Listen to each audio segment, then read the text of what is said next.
People who don't know, this is the World War I monument. It's our oldest monument. It's over 100 years old. Thousands of cars go by here and nobody even notices it. World War I was a very bloody battle. Thankfully, we didn't lose any residents during World War I. Okay, for many of you who've played baseball down here, it's called Hoffman Field, but I don't think many of you know why it's called Hoffman Field. Private Hoffman lived a couple doors down from the corner, and he was a soldier, and at 20 years old, he got killed in World War II in Germany.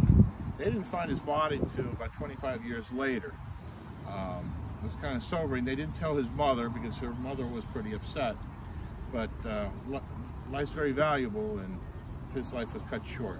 So that's Private Hoffman, and I'll give my traditional salute to him. But may he rest in peace. All right. Many people have come here, parked their cars.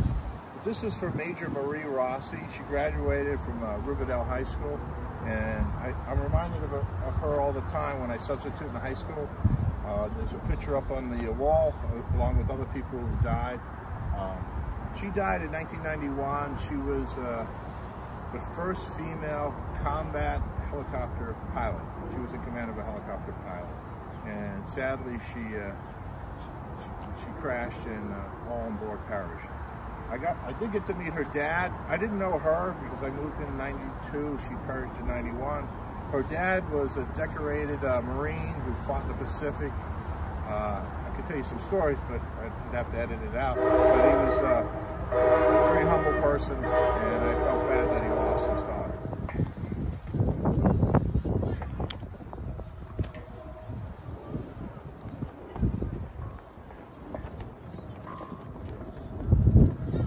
All right, many of you have played sports on here, Memorial Field.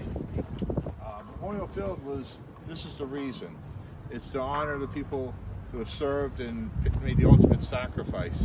In the center panel, World War II. Some of the streets you may have heard of, like Commander Black's Drive, they died in combat. This is Vietnam. We lost 6 people in Vietnam. Persian Gulf, we visited Major Marie Rossi's grave. Unfortunately, sadly, we had to add David Salinas, Sergeant David Salinas, who died last year with 8 other soldiers, and when 2 helicopters collided, tragically. He lived on Oradell Avenue, and I watched him grow up, make Eagle Scout. I talked to him. He was real proud of his military service, and he was a great American, great person. On the other sides, the Lawn Project, people who served during times of war.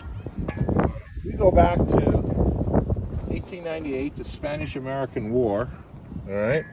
You might have seen the name Hennigar around town on the streets. World War I, these are all the people that served. World War II, and you can see World War II, how big it is. 16 million people served in the military during World War II. It was the biggest call-up we ever did. Over here, still continuing in World War II. 2 more columns, actually 3 more columns. Korean War. Korean War was in the 50s. Vietnam War was about 15 years.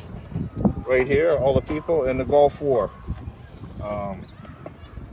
Sadly, I'm lucky we didn't lose anybody in the Korean War or the Gulf War. Freedom's not free. As you see the flags, there's many different service flags. Army, Marines, Coast Guard, Navy, Space Force. You see them flying with pride. When you play your sports, take a minute on Memorial Day. And just remember, I mean, the school's right there. Take a minute, take a look. People made sacrifices for this country, and they shouldn't be forgotten.